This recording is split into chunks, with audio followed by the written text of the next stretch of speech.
রাজ্যে রাজনৈতিক পালাবদলের পর তৃণমূলের বহু নেতানেত্রীর বিরুদ্ধে নানা ধরনের অভিযোগ উঠছে। উত্তর থেকে দক্ষিণ, শহর হোক বা গ্রাম, সর্বত্রই এক ছবি। আবার নির্দিষ্ট অভিযোগের ভিত্তিতে ব্যবস্থাও নিচ্ছে পুলিশ। যেমন বজবজ ১ নম্বর ব্লকের অন্তর্গত উত্তর রায়পুরের মধ্যে অবস্থিত কালিকাপুর অঞ্চলের তৃণমূল নেতা সোমনাথ দাস ও তার সঙ্গী সাথীদের বিরুদ্ধে বিভিন্ন সময় অশান্তি সৃষ্টির অভিযোগ উঠত। মূলত ২০২১ সালে তৃণমূলের জয়ের পর বিজেপির উপরে সেই অত্যাচার মারাত্মক আকার ধারণ করে। তবে ২০২৬ সালে বিজেপি ক্ষমতায় আসার পর সোমনাথ দাস ও তার সাঙ্গপাঙ্গদের বিরুদ্ধে মুখ খুলতে শুরু করেন অনেকে।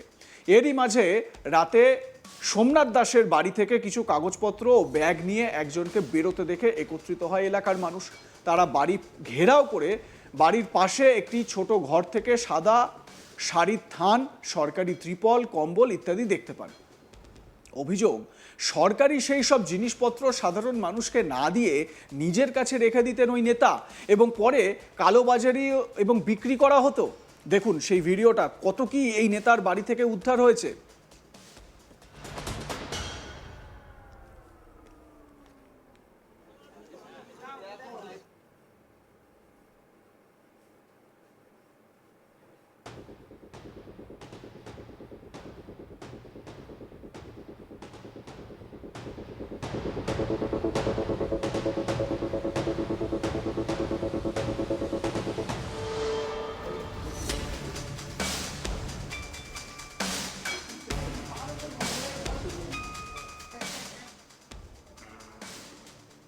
আমরা কথা বলেছিলাম ওই এলাকার স্থানীয় মানুষ যারা রয়েছেন তাদের সঙ্গে।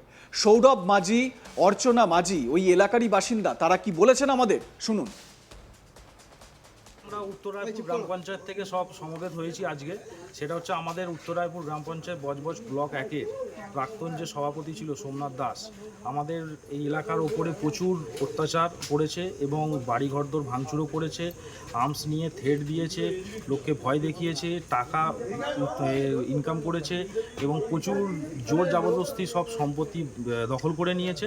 আজকে আমরা সব জড়ো হয়ে তার ওনার এগেনস্টে এবং তার সাথে যারা জড়িত আমাদের গ্রামেরই কিছু তৃণমূলপন্থী মানুষ, তাদের নামে আমরা সবাই মিলে সমবেত হয়ে যারা অত্যাচারিত নিপীড়িত তারা সবাই মিলে আমরা একটা ফার্স্ট ইনভেস্টিগেশনের রিপোর্ট জমা করে এসেছি। আচ্ছা, আপনি এত রাতে করলেন কেন আজকে আপনারা? কি কারণ? কারণ আমরা প্রত্যেকেই চাকরিজীবী, প্রত্যেকেই কাজকামের মধ্যে ছিলাম। দ্বিতীয় আমরা সন্ধ্যেবেলা 7টা সাড়ে 7টার সময় করে এটা করেছিলাম, কিন্তু সব অফিস থেকে আসা এই সমস্তর জন্য 2-3 ঘন্টা একটু লেট হয়েছে। তারপরে আমরা লেখার জন্য আরেকজন কাছে গেছিলাম, উনি ভালোভাবে এটাকে গাইড করে দিয়েছেন।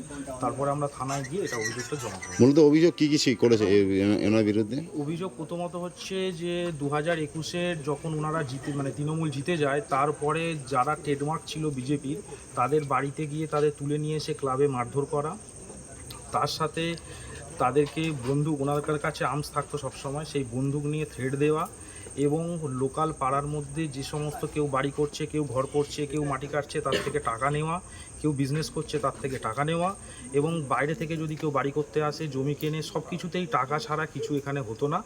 তাছাড়া হচ্ছে বিভিন্ন মহিলাদের ওপরে অত্যাচার হয়েছে এবং উনাকে মদত দিয়েছে আমাদেরই পাড়ার কিছু লোকাল এরা, তো তাদের নামেও আজকে আমরা রিপোর্ট জমা করে এসেছি।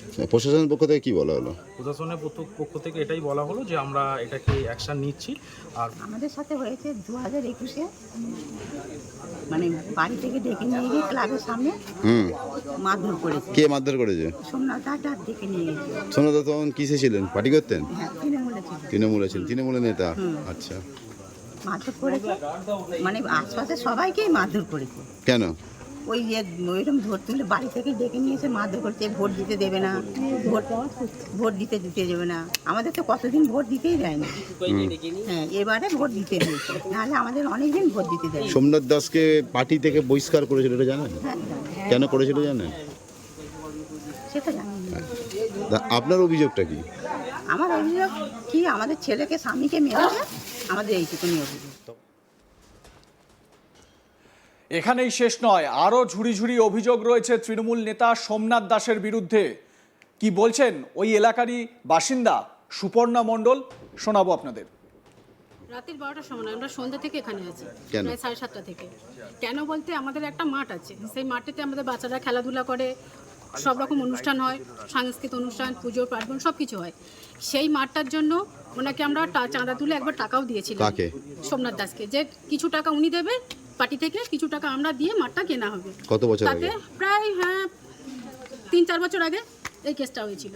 উনি বললো যে ঠিক আছে, তোমরা চাঁদা তুলে আমার হাতে কিছু তুলে দাও, আমি পার্টিগত থেকে কিছু দিয়ে মাঠটার ব্যবস্থা করে দেবো। সে তো কিছু হলোই না, উল্টে চাপা পড়ে গেল। তারপরে ভোট তো দিতে দেয়নি, আমাদের ওপরেও অত্যাচার হয়েছে। আমার হাজব্যান্ডের মাথায় বন্দুক ধরিয়েছে, ধরে মারধর করেছে। আমাদের তো এইবারের যে ইলেকশন গেল, আমাদের ভোট দিতে দিচ্ছিল না। কে?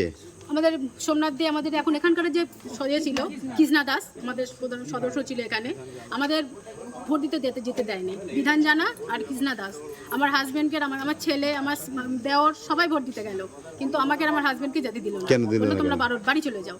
কেন যেতে দিল না সেটা জানি না, কিন্তু আমরা সিএফকে ফোন করে, সিএফের যে জওয়ানরা ছিল তাদের ফোন করে আমরা ভোট দিতে গেছি, ভোট দিয়েছি।